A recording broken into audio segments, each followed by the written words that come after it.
3 years ago, I bought a house on about 4 acres of land outside of town, and I want to be upfront that I love it out here.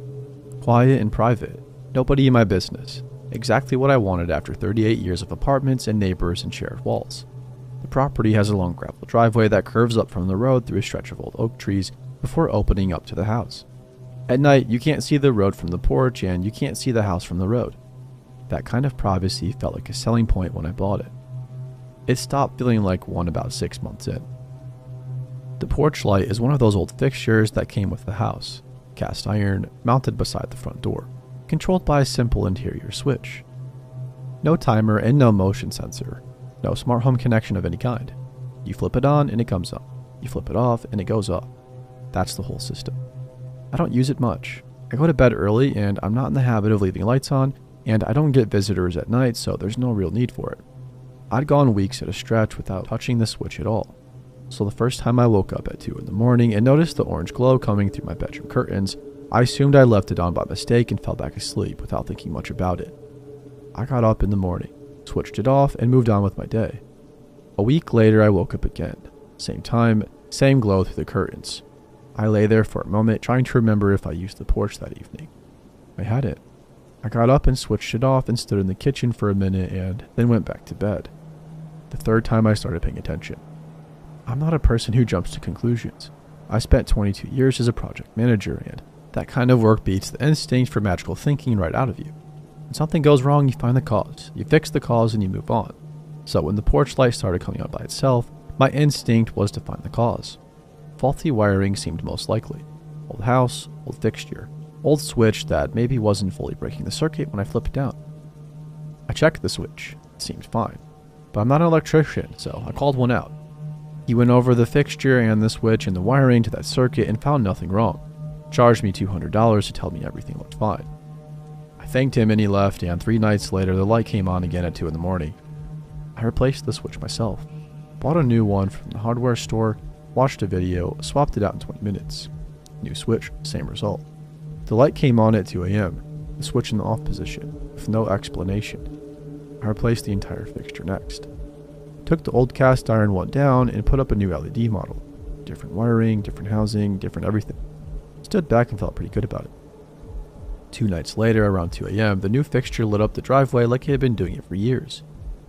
I want to be honest about how long I sat with this house before I did anything about it. The answer is embarrassingly long. A couple of months. I'd wake up, see the glow, lie there for a minute, get up and turn it off and go back to bed. It had become routine enough that I stopped losing sleep over it and started just accepting it and explaining it off as annoying, unexplained, and probably just something I'd figure out eventually. What changed my mind about sitting with it was purely practical. I have a dog named Ruth, a 7-year-old shepherd mix, and Ruth sleeps at the foot of my bed every night without exception. She has done this since the week I got her, and in the 7 years, she has never once gotten up in the middle of the night on her own. Not for water, not for anything. She just sleeps. One night in November, I woke up to the light and noticed Ruth wasn't at the foot of the bed. I sat up and found her standing at the bedroom window with her nose at the gap in the curtain, completely still, not growling or whining, just standing there looking out the driveway. I got up and stood beside her and looked out. The driveway was lit by the porch light, per usual. The gravel, the oaks on either side, the darkness beyond where the driveway curved toward the road. All of it sitting in that flat orange light. I stood there for a few minutes and saw nothing and went back to bed. Ruth stayed at the window. In the morning, I went outside and walked the driveway. The gravel near the middle of the curve, where the oaks are the thickest on either side, had been disturbed. Not dramatically or like a struggle, just scuffed and pressed in a pattern that took me a moment to identify. Boot prints. Somebody had been standing in the gravel in the middle of my driveway. Standing there long enough and still enough that the prints were deep and clear, both feet planted facing the house. I stood there looking at them in the morning light and thought about the porch light coming on at 2 a.m. for months, and Ruth at the window, and felt something settle over me that I hadn't felt in a very long time. I put up a trail camera that afternoon. One of the good ones, motion activated, infrared night vision, mounted on an oak about halfway down the driveway, pointed at the curve where the prints had been. I didn't tell anyone about it, I just put it up and waited. 4 nights later I pulled the card. There was footage. At 2:06 a.m. the camera triggered. A man came around the curve from the direction of the road on foot, unhurried, hands at his sides. He walked to almost the exact spot where I'd found the boot prints and stopped. He stood there facing the house with the porch light on above the front door. He was wearing dark work clothes and boots and a cap pulled low, and from the angle in the infrared, I couldn't make out his face clearly. He stood there for 11 minutes without moving. Then he turned and walked back around the curve toward the road and was gone. The timestamp on the footage was the same night the porch light had come on. I called the county sheriff's office the next morning and a deputy came out, and I showed him the footage and the boot prints, which were still visible. He watched the footage twice and asked me how long this had been going on, and I told him about the light and the months I'd spent trying to explain it away, and watched his expression settle into something careful and professional. He took the camera card as evidence and told me to call immediately if anything else happened and to keep my doors locked. He came back 2 later with a detective. They'd identified the man from the footage using a partial on his boot sole that matched a specific work boot brand and some other details I wasn't given in full. He lived 4 miles from my property. He had a history that the detective described carefully as relevant to this type of situation without being more specific than that. I asked what he was doing standing in my driveway for 11 minutes in the middle of the night. The detective said they were working on establishing that. I asked how he was turning the porch light on for my driveway with no remote access to my electrical system. There was a pause, and then the detective asked me to show him the light switch inside. We went in and I showed him, and he crouched down and looked at the switch plate and then asked me for a screwdriver. He took the plate off the wall. Behind it, tucked into the wall cavity alongside the wiring, was a small device I didn't recognize. Wireless, about the size of a thumb drive, attached to the wire with a simple clip. A remote switch receiver, the kind you can buy online for $30 or so. Clip it to any light's wiring, pair it with a handheld transmitter, and you can turn that light on and off from a distance without touching the switch. He'd been standing at the curve of my driveway with the transmitter in his pocket, turning my porch light on like a signal or a test or something else I still haven't fully worked out. The case went through the system, and I was told he pled to a lesser charge related to trespassing and unlawful entry. I don't know when he was in my house to install the device, and I don't know how many times he'd been on my property before the camera went up. I don't know what the light meant to him or what he was waiting for standing there in the dark looking at my house. I had the switch and all the wiring on that circuit replaced. New fixture, new everything. Swept by an electrician who knew what he was looking for this time. The light doesn't come on by itself anymore. Ruth still checks the window sometimes at night though. She just gets up quietly and stands there with her nose at the curtain gap, looking out at the driveway. I always get up and look with her.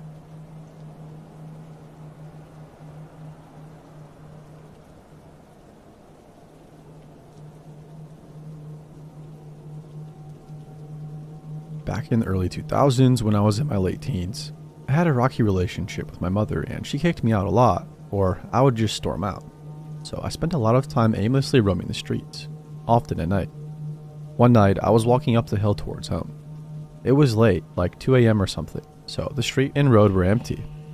A car drove up behind me, crawled beside me for a minute, then stopped a few steps ahead. As I walked by the driver, a big guy with a round fat face and dark starry eyes said something like, "Oi, I want to talk to you." It wasn't unusual for dirty old men to accost teenagers in those days, so I was accustomed to it, but for some reason I felt super on edge.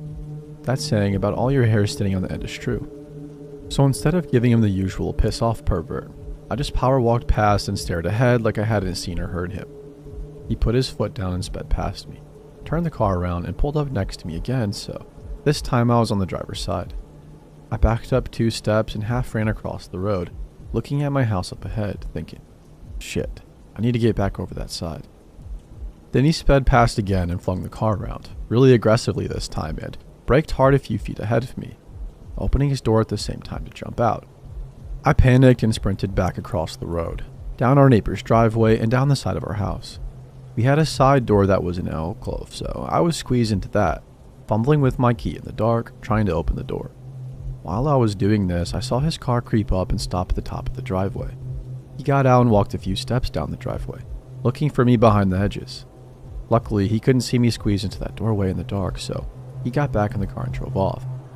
I got in the house, a bit shook up, told my brother the weird story, and we had a laugh about it. We were teenagers after all and forgot all about it. But a few years later, I saw this guy's mugshot all over the news. He'd been convicted of multiple murders, kidnappings, and rapes of girls and women in our local area, and is suspected of many more. All these years later, they're still pinning historic cases on him.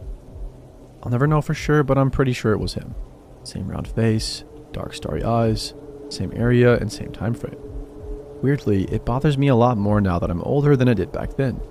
Maybe because I have daughters of my own now.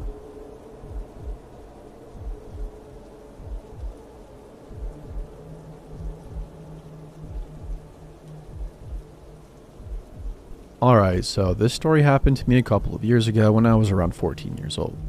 At the time, I wanted to make a little bit of money for myself. I figured the easiest way to do that was by selling some of my old toys on Facebook Marketplace. I had a pretty big Lego Harry Potter collection, but I wasn't really into Harry Potter anymore, so I decided to sell it. A few days after posting the ad, a buyer contacted me. I remember feeling pretty excited because I was about to make my first real money on my own. The buyer was a man who looked kind of old, but from his profile picture he seemed nice enough.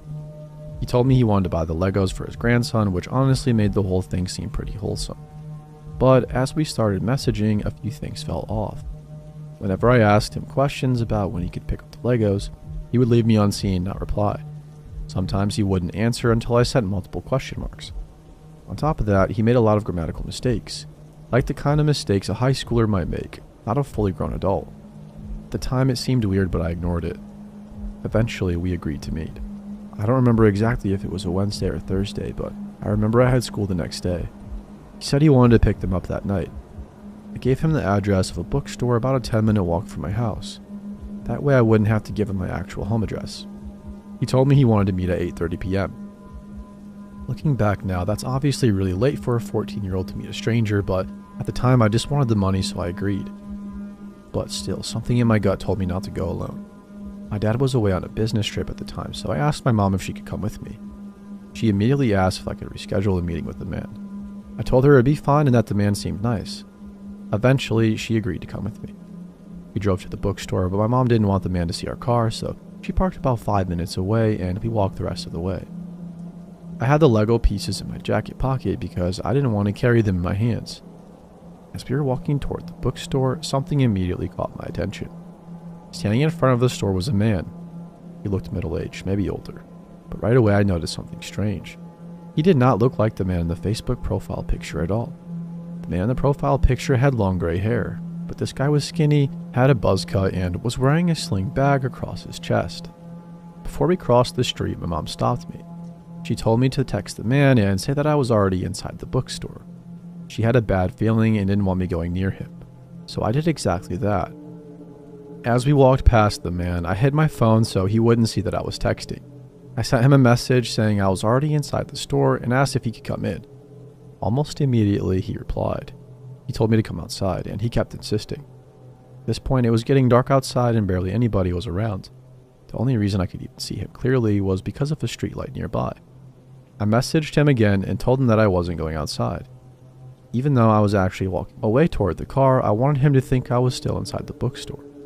Then he sent me another one, simply calling me an idiot and added a laughing emoji. That message honestly freaked me out.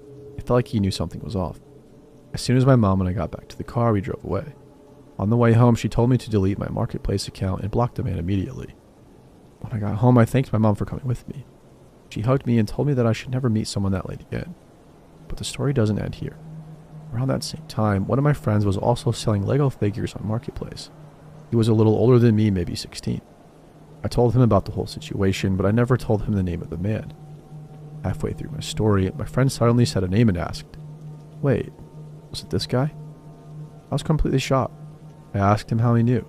Then he showed me screenshots of a conversation he had with a buyer. It was the same man, and he was telling my friend the same exact story, that he wanted to buy a Lego figure for his grandson. My friend immediately messaged him and said someone had already bought the figures. That wasn't true, but he just didn't want to deal with the guy anymore. After that, neither of us had heard from the man again. I don't know what he's doing now, but my gut feeling tells me that whoever that man really was, he definitely wasn't trying to buy Legos for his grandson.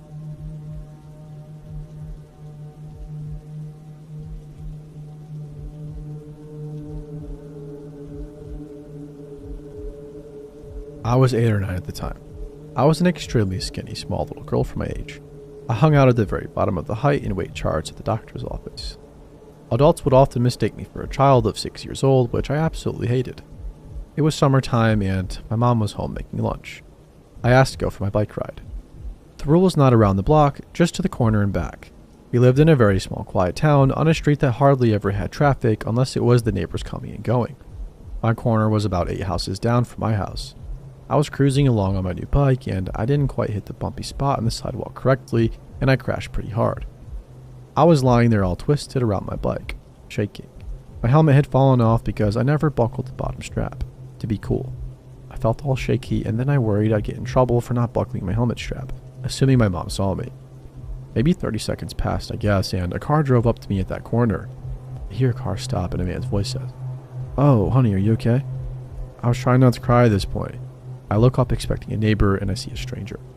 The man looked dirty and you could see all kinds of garbage all inside his car. Garbage was right up to the windows and the car was rusty. He had pulled his car right over in such a way that he was almost right on the sidewalk in front of me. He had stayed in his car, but he was leaning way out of his driver's side window and his door was a little open looking at me. He then said, "Come on, I'll take care of you." I lied and said I wasn't hurt and he got angry with me and said he'd just take me home. I remembered thinking, where would I sit? I said to him, "I'm not hurt." Then he said, "If you're not hurt, you have to prove it." So I took all my strength and I untangled my legs and stood up. Then the man gave me a terribly angry look and peeled out and disappeared. I was so scared, I took my shaky legs and I ran home, crying. I left my helmet and my bike laying there. I told my mom what happened and she walked down and grabbed my bike and helmet after lunch.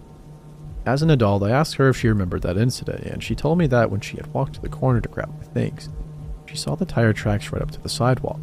The car had pulled way over across where I must have fallen, and it also blocked me from the view of anyone driving by.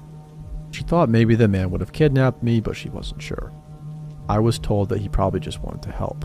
Then I was told again to not talk to strangers. If I need help, then I can only talk to a mom with kids. I think that the dirty-looking man wanted to take me. He probably saw what he thought was a 5 or 6-year-old and was disappointed when I wasn't young enough and hurt enough to easily get picked up. It still creeps me out thinking how angry he got at me. If he had been a tiny bit nicer, I might not be alive today.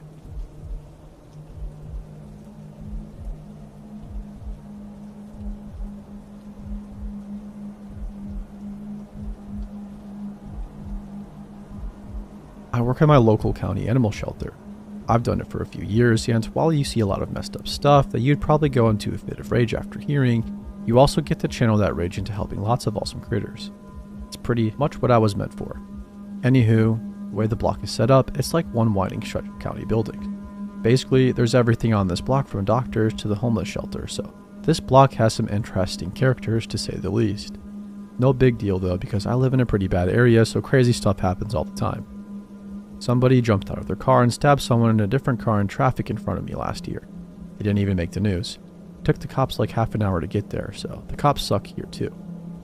Back on track, my job lets me bring my dog to work, which is awesome. He just hangs out with me or gets put in a doggy play group with his friends, depending on the day's activity level. He's super nice to everybody, but can be a little bit intimidating to some people at first, which is pretty understandable since he's a 95-pound Doberman, and they get a bit of a bad rap. So a few days ago, I was up in the front office on my own since my coworker was on break. 2 guys come in. Right off the bat, I'm like, damn, dudes are high as a kite. Whatever happens, we're located next to a large college, to be expected. Anyway, one of the dudes starts asking about volunteering because he has some community service hours due from some law-breaking thing he did, and I point him in the direction of the coordinator who does that. He goes. The other guy stays and starts making idle conversation. What's my name, my birthday, favorite color? He compliments my tattoos and asks if I got them all for my birthday. I don't know, like I said, this town's weird, so I don't question too much anymore. Then out of nowhere, he starts telling me how hot I am and asks for my last name. I had to give him my first because it's engraved on my shirt, but I lied about my last name. I should have just told him I wasn't comfortable with giving him my last name, but I had the too nice syndrome and honestly didn't want to be harassed further for saying no, as I have been in the past. So the other guy comes back, they leave, and I take my break. Lo and behold, not 10 minutes into my break, I get a text from my coworker that the guys came back looking for me, that I should not come back into work. They leave about 20 minutes later. Phew, in the clear, I thought. So fast forward, the day's pretty much done, just closing up shop. A different coworker than the one I worked with up front comes and sees I'm hurrying to leave. Asks me if he wants me to take my dog out to the yard that we have in front of our property to do his business. I appreciate it and agree. My coworker says he'll put him in my car too, since it's parked next to his and he doesn't mind. He has the night shift to watch the animals, so he's got some time to chill. My coworker is also the homie and knows my routine. I say sure, since I have a few binders to carry out anyway, and hand him my key, and off they go, and he brings me back my key like 15 minutes later. I'm the last to leave for the night besides coworker 2, who is staying overnight till somebody releases him in the morning. It's about 8 and already dark here, and the parking lot we have is so small that employees have to find street parking, which is a whole other level of stuff. As I'm about halfway to my car, probably a 5-minute walk away, I can hear some low talking footsteps behind me. Doesn't ring any bells at first. There are a lot of buildings and stuff on the street, and some homeless people mill about later at night, but they're pretty harmless, so I just keep on trucking. Not that many steps later, I hear the steps speed up and feel a hand on my shoulder. The hand stopped me so abruptly, I ended up dropping my binders with loose papers I just organized, so I'm a little bit irked now. I turn and freeze when I see it's the 2 guys from earlier. "Did you need something?"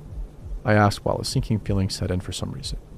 "I just wanted to know why you lied to my brother here about your name." "You're like one of them stuck-up bitches who think they're too good, huh?" The guy who wanted to volunteer asked. I stood there with my mouth like a frickin' flytrap. No idea how he knew I lied when the other guy answered for me.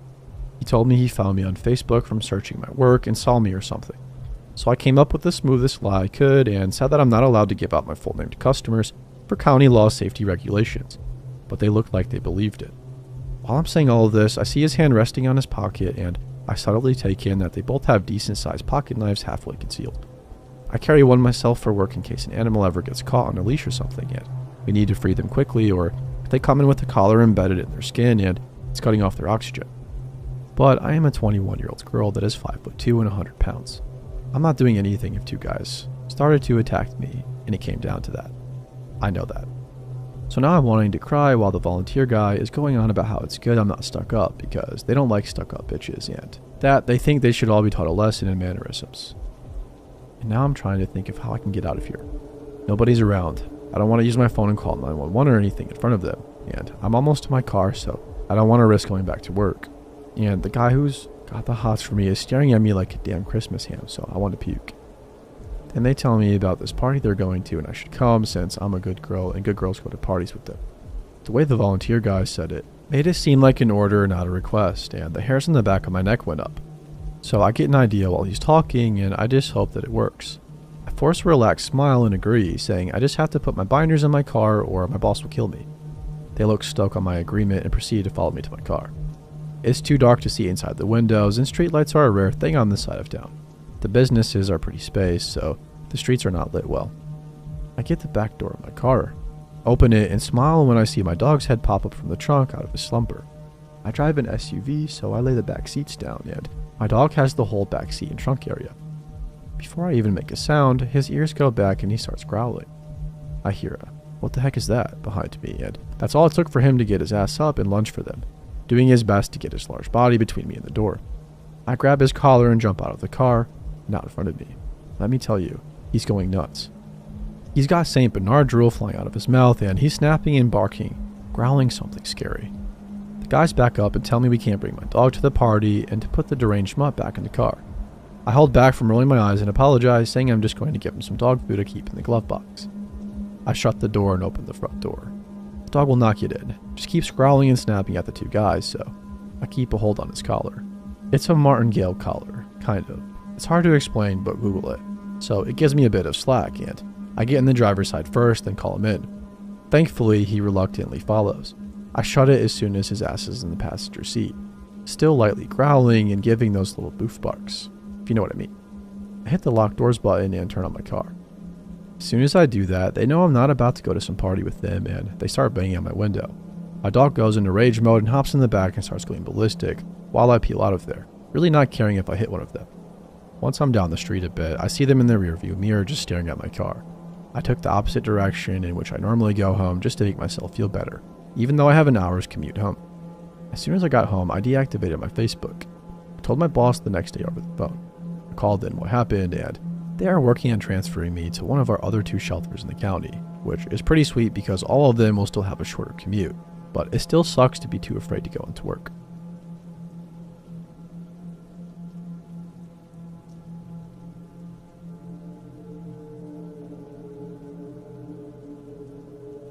This incident happened back in 2014 when I was last committed to a psych ward for some mental issues that I was going through at the time. I am a female and was 19 at the time. I was coming off of 3 years of bipolar medication while at a peak of substance abuse facilitated by my first year in college, going crazy with new quote-unquote adult freedom. One night I had a big mental episode and was committed for the first time in the adult ward. Previously, I had only been admitted to the minors ward during my adolescence for similar episodes. Within this unit, you had to share a room with the same sex but weren't given any proper introductions. The facility as a whole wasn't managed effectively, nor did any of the nurses or doctors seem to care then to prescribe and get you out. I was led to the room I was staying in, and the nurse just said to the other lady in the room, "This is your new roommate," then left. The woman appeared to be in her late 40s or early 50s, Hispanic and just a little bit taller than me. She would not keep her gaze off the floors in front of her and didn't say a word or move when I said hi. I noticed she had a tattoo of a cartoon version of the classic Red Devil, but as a baby. I figured I'd just leave her alone and stick to my area of the room. The first night went as they normally do in a psych ward with a nightly group, and my roommate declined to share anything yet again, only staring at the floor, barely moving an inch. While everybody was lining up to be given their medication before bed, the ward across began to start banging on the glass on the door and screaming. One guy was smiling while banging his head against the glass window, part while the guys behind him were screaming and jumping around. It seemed as if they were almost going to break through, but orderlies came and took them away with their screams still lingering through the halls. Having been in psych wards before, I wasn't surprised by the out-of-ordinary behavior, like yelling or fights starting, but this was completely different to me. I was with disturbed adults now, people who had years of illness deteriorating their minds, not little angry kids anymore. I actually felt scared for the first time because of the high level of unpredictability with these people. I knew I wasn't all there in the head, but even these people had me anxious and made it difficult to try to get any rest that night. You know, that feeling of being awake but not having opened your eyes yet. The moment where you are barely waking up and everything is fuzzy. This is the state of consciousness I was in later that night. I felt like I was waking up, but as if something was waking me up. Yet I was still tired, so I wasn't opening my eyes. The more I came to, I felt pressure on my forehead and I could sense sweat dripping on my face. I opened my eyes to find the roommate standing over my bed, staring me in the eye with one hand on my forehead and the other in a ball of fist on her chest while she speaks in what I assume are tongues. I look into her eyes and they are blank and empty of any emotion. She keeps speaking faster and getting louder. I'm paralyzed at this moment, not sure what to do or say, or what she would even do if I were to yell or move. It was only us in the room, and the nurse's station is all the way at the end of the hall. She started wiping the sweat off my forehead while speaking fast and erratically, and I wasn't sure what she was doing or planned on doing next. She then put both hands on my forehead, and at this point, screaming while shaking me. But not long before a nurse came in and took her off me. The nurse seemed more irritated that she had to get up and do her job than concerned about how I was doing or feeling. She escorted the woman out and said, "Don't worry, just go back to sleep." I don't know how, but I managed to fall back asleep. I assume she got transferred to the more severe ward because I did not see her again the next day, and luckily, I was able to leave later that day. This incident has since been a reminder for me to never go back and to manage my mental well-being because while I have issues, I could be in a far worse state of mind. I still wake up some nights with lingering anxiety and have to calm myself down to go back to sleep. I never want to go back to a ward in my life to experience this again or something worse.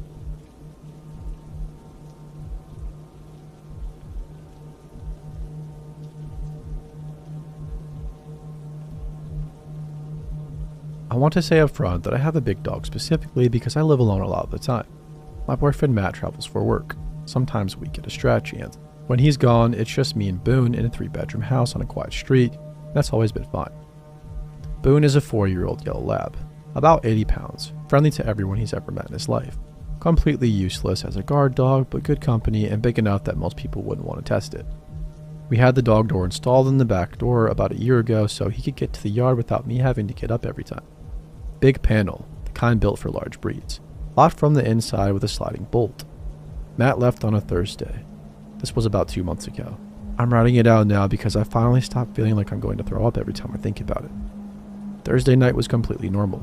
I made dinner, watched TV, Boone on the couch next to me, and everything was fine.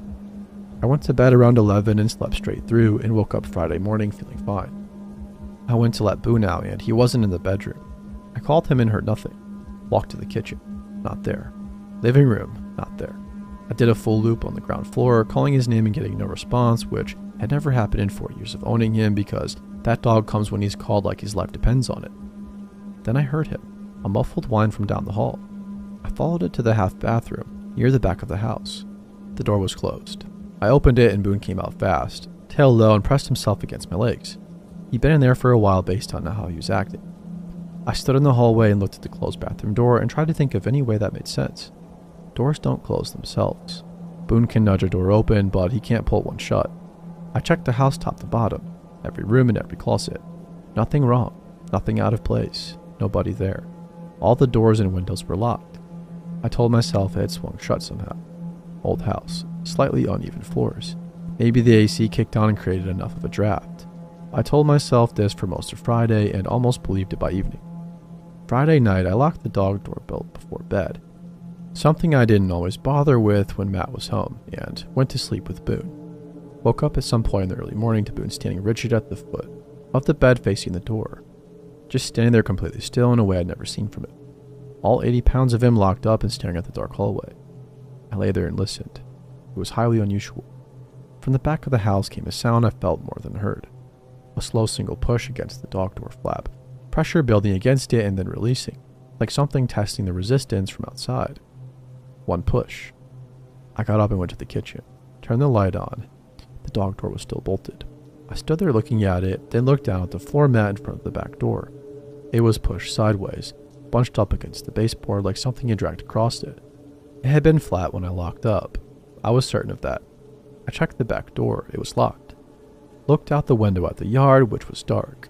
Couldn't see anything. Checked every other door and window on the ground floor. Everything was locked and nothing was disturbed. I turned around to go back to the bedroom and stopped. Boone was gone. I left him right behind me in the kitchen doorway and he was gone. I called him and heard a muffled sound from the back of the house.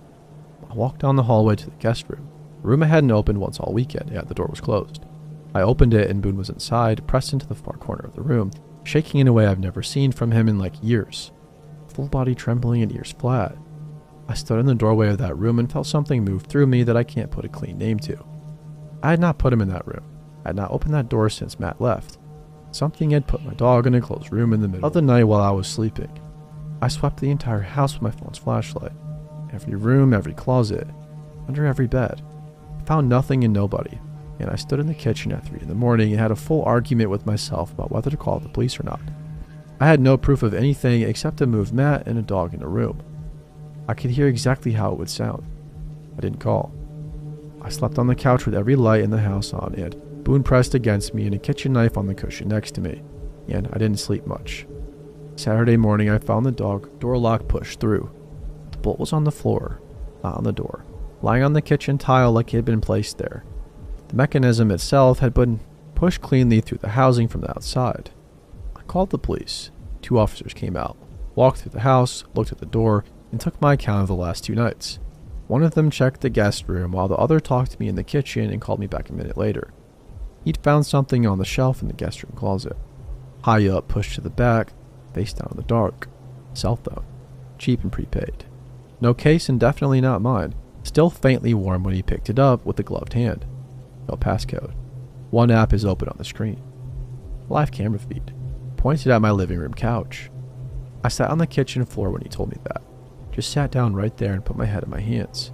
The couch where I'd spend both evenings, where I'd eaten dinner and watched TV and felt completely alone in my house. The phone had been up there for 3 weeks based on the app's activity log. 3 weeks of footage or so. Nat had been home for part of that. We'd had his sister over for dinner one of those nights. All of it on that phone in my closet.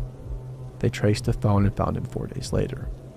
He was 34, I think, lived 6 streets away and had no connection to us that anybody could establish.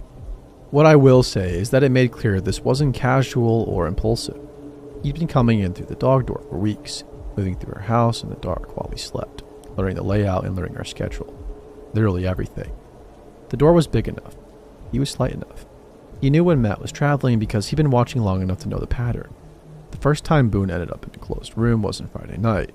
The detective told me that gently, like she was breaking something, which she kinda was. She said, based on what they found, it had likely been happening for weeks. Boone had probably been put in that room or the bathroom multiple times to keep him quiet. He'd been locked away in the dark while somebody moved through our house, and I slept right through all of it. I stayed at my mom's for 3 weeks after that. We've since moved to a different neighborhood, different house, and no dog door this time. Boone still sometimes freezes in doorways at night and stares down dark hallways. I don't know if that he'll ever stop it. I don't think I will either.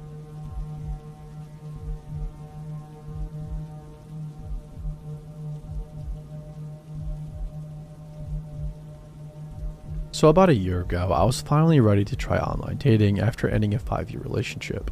I had a few dates here and there and had great experiences overall.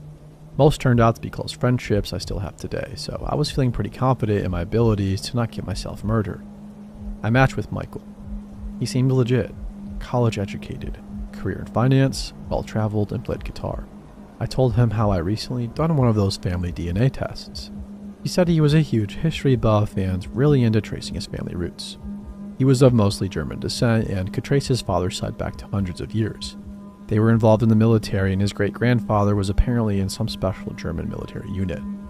For a second, I was like, German great-grandfather, military. That'd be in World War II, I think, right? I couldn't ask outright if he was a neo-Nazi, obviously, but at the same time, as somebody who doesn't buy tiki torches in bulk, I had to suss it out.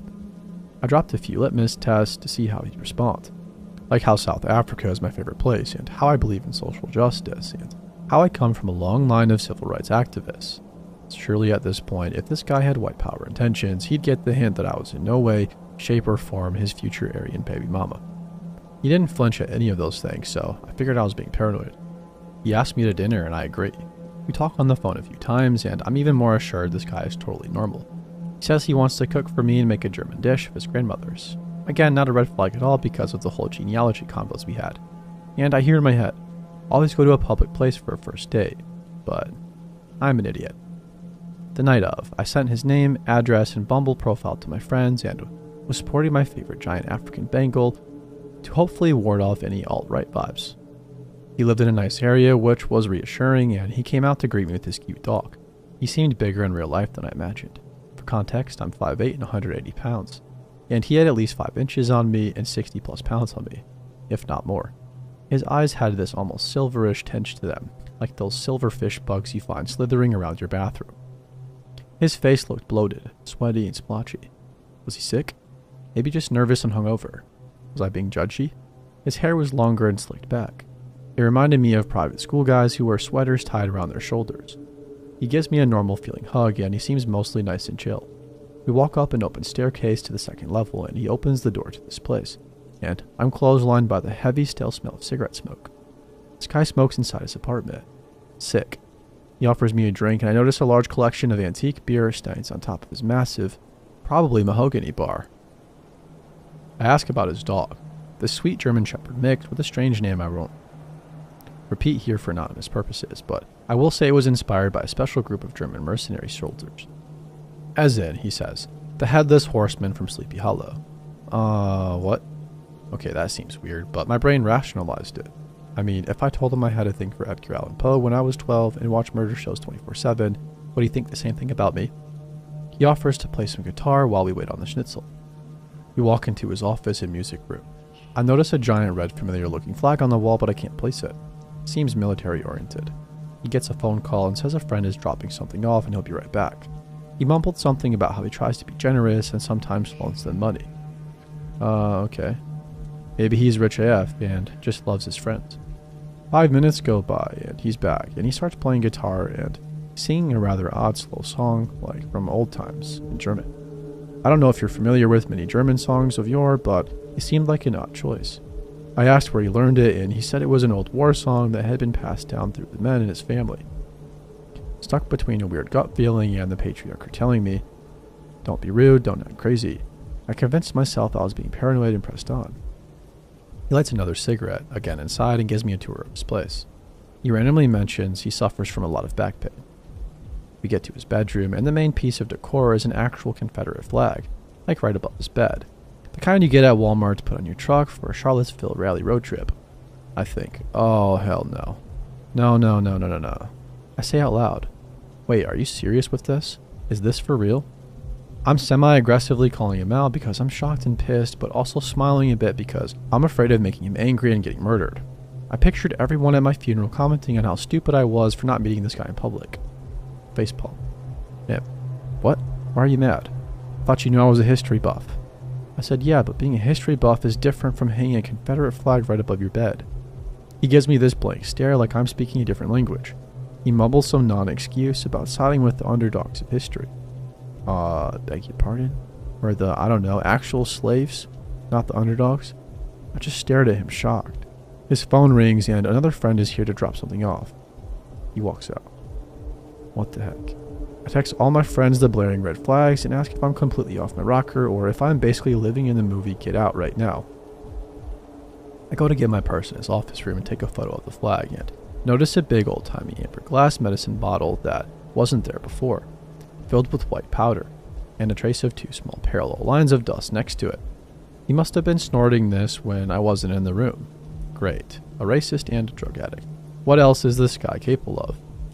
Is this freak going to lock me in a cage and make me his Caucasian concubine to birth the next generation of Hitler Youth? I'm certainly not waiting around to find out. I bolt down the stairs and see a black car parked right in front with a light on inside. I assess my car as about 15 or so spots down on the right. I recognize Michael leaning over in the back seat. Okay, he can't see me. I'm going to make it. I turn my body to head towards my car and inadvertently lock eyes with the driver for a split second. I hear him say, "Hey Michael, I think your girl is leaving." How did he know who I was? Michael looks up as I try to speed walk to safety. He chases me up. "Hey, where are you going? Why are you leaving?" He seems actually really sad. "Look, Michael, you obviously have a lot going on tonight." Cough, cough. Like ethnic cleansing agendas and dealing drugs cough. I'm not feeling well and I need to head home. He lays it on thick.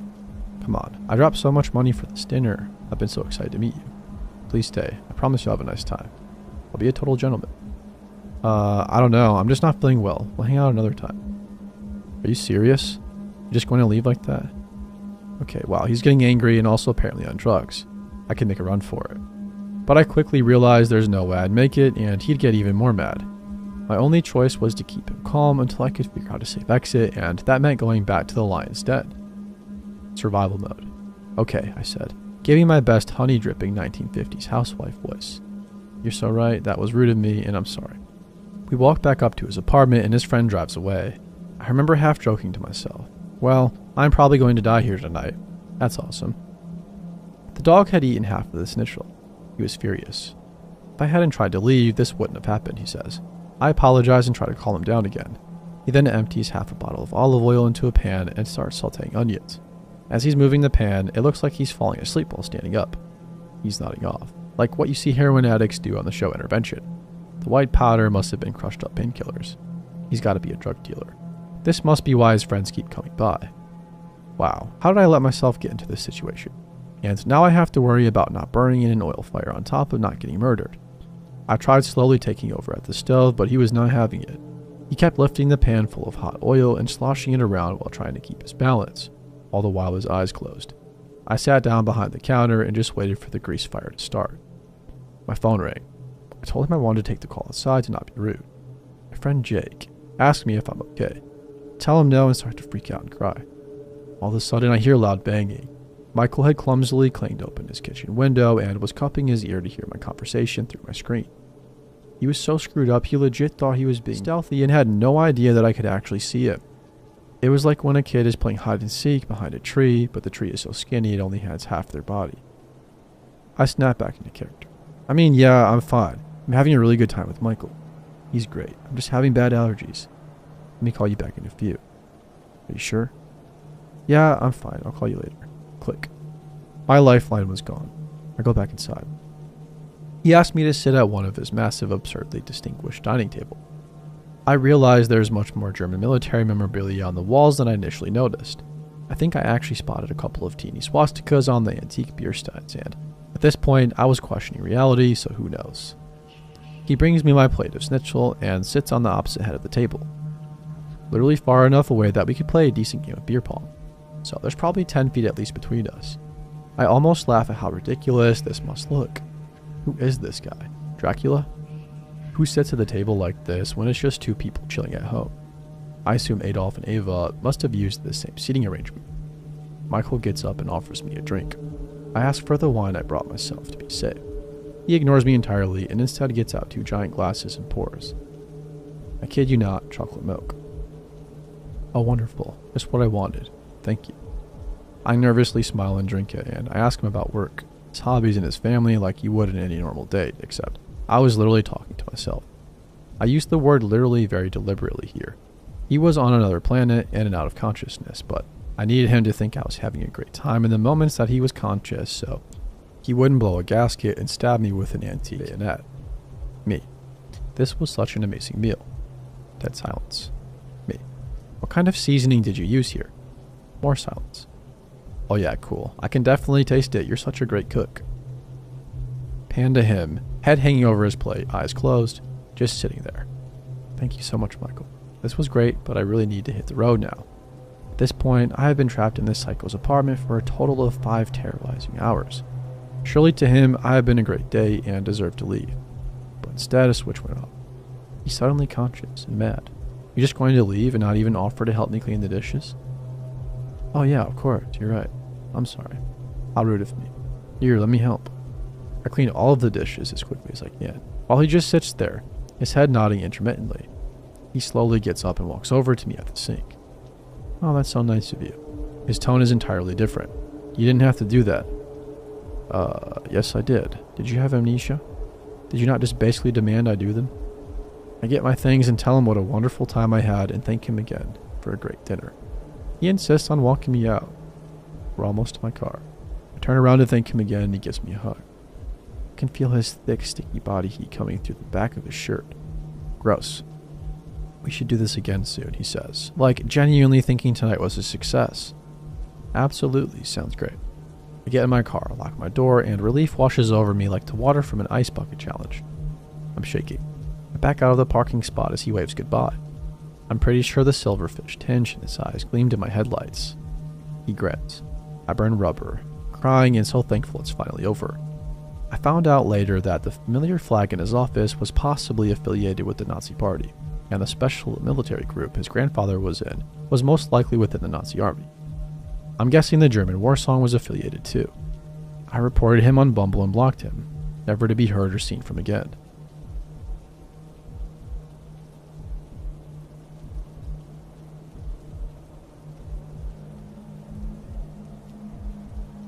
This memory I've tried to block out, but the other day when my siblings and I were talking about funny stuff my dad did when he was alive and how humorously absent-minded he was as a parent, this long-forgotten memory came back to me, and I can't stop thinking about it. When I was about 4 years old, I had a playground fall that resulted in a serious cut to the back of my head that needed stitches. A few weeks later, my dad took me back to the doctors to have them removed. I was very brave and sat very still for the doctor, unlike the huge fuss I made having put them in. So as a reward, my dad got me an ice cream and took me to the beach for a paddle. It was a very small Australian town and the beach was quite secluded. Even though it was the middle of summer, there were only a handful of slightly older children swimming. Mind you, without their parents. My dad walked me down to the water's edge and warned me sternly to stay in the shallow water and to not go any deeper than my knees. Then he disappeared. I imagined he used the public restroom or something. I know that looks bad, but he wasn't a bad dad. As I mentioned before, he could just be a bit irresponsible and absent-minded sometimes, but he meant well. It drove my mom insane. There was an older boy about 10 years old, or possibly a little bit older. He was paddling around a few meters away, but slowly came in closer, leaving the other children. Then he called out to me. I remember he had blonde hair and was smiling brightly. He asked me what my name and age was. I answered, also filling him in on all the important details about my trip to the doctors that morning, emphasizing that I had been a very brave girl to impress him.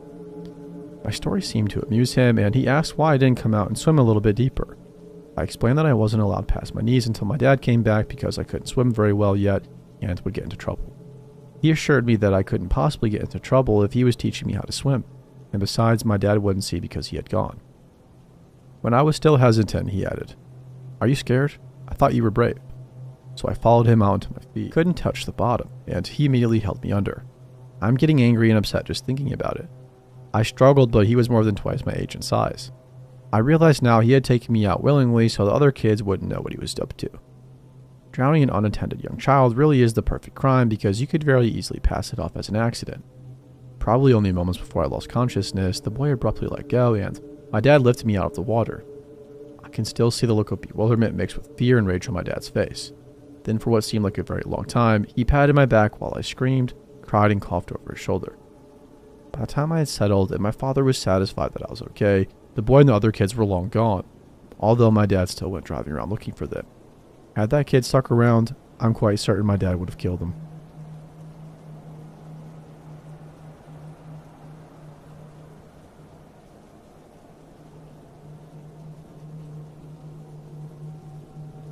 The justice system in this country is so screwed up. People get away with atrocities all the time, while kids who have too much pot on them serve life in prison. But justice is never fair. People on the outside of a tragedy weigh the scales differently. They may plead for leniency, for fairness, or forgiveness, while people on the inside, they just want to see the world burn. My sister has a lot to atone for. Growing up, I loved my older sister with a passion that is shared by only the closest siblings. Though 4 years my senior, we were two sides of the same coin. People thought we were twins. I was light and she was dark. I don't mean in the hokey sense that I was good and she was evil. Everyone has evil in them, even me. Maybe even especially so now. No, I was all light. Light blonde hair, light blue eyes, light skin, and a light, bubbly, optimistic view of the world. And Kara was dark, with dark hair, dark hazel eyes, and a dark view on the world. I don't say that looking back on what she's done, but just as who she is. Everyone was always out to get her. Girls hated her because she was pretty, not because she was petty. And teachers failed her, not for her lack of intelligence, but out of spite. Kara always thought she deserved the best simply because she lived and breathed. But ask me 5 years ago and I wouldn't describe her that way. In truth, that's how she was, but I saw her in a different light simply because I loved her. Back then, I would have called her gorgeous, witty, strong-willed, outspoken, gracious, and maybe even kind. She was the mama bear and would hurt anyone who hurt me. Kara met James Dice when she was about 23. He was 20 and had everything she desired in a man. A nice car, rich parents, and could afford to spend on her. The kind of money she thought she deserved. Their affair was short-lived though, and eventually she married somebody else, cheated, and had a love child. Her husband knew nothing of her affairs and raised Kylie as his own. For a year anyway. Eventually their marriage fell apart and Kara moved back home with Kylie.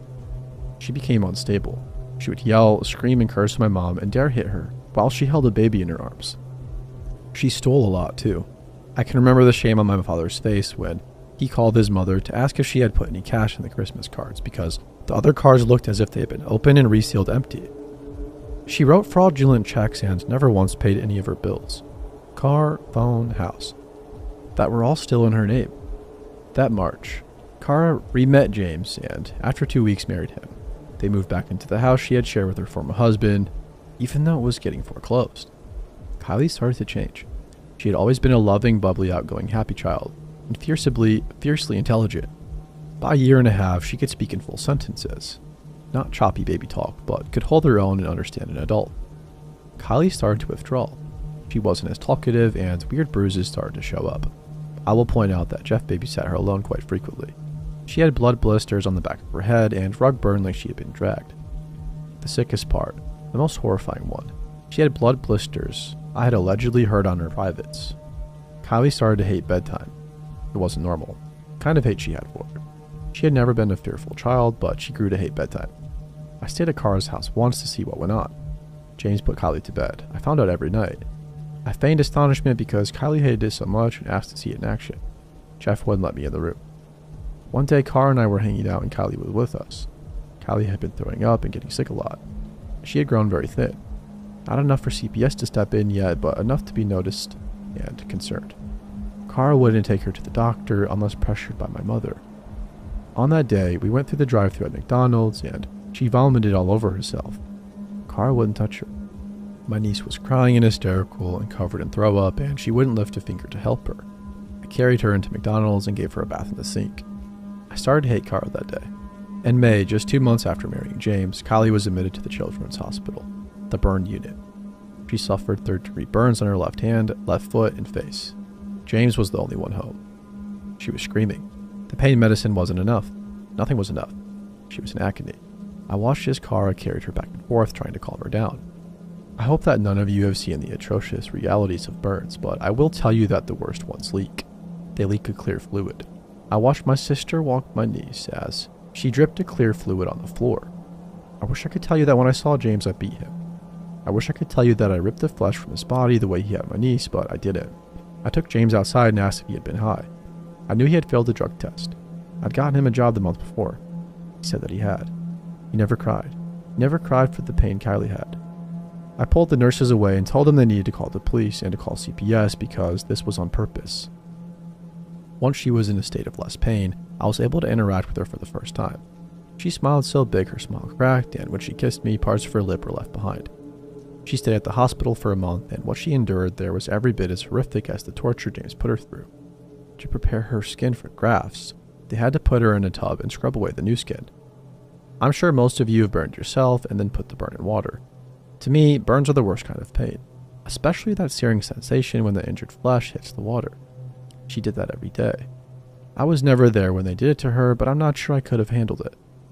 When they had to give her the skin graft, I begged for it to be me.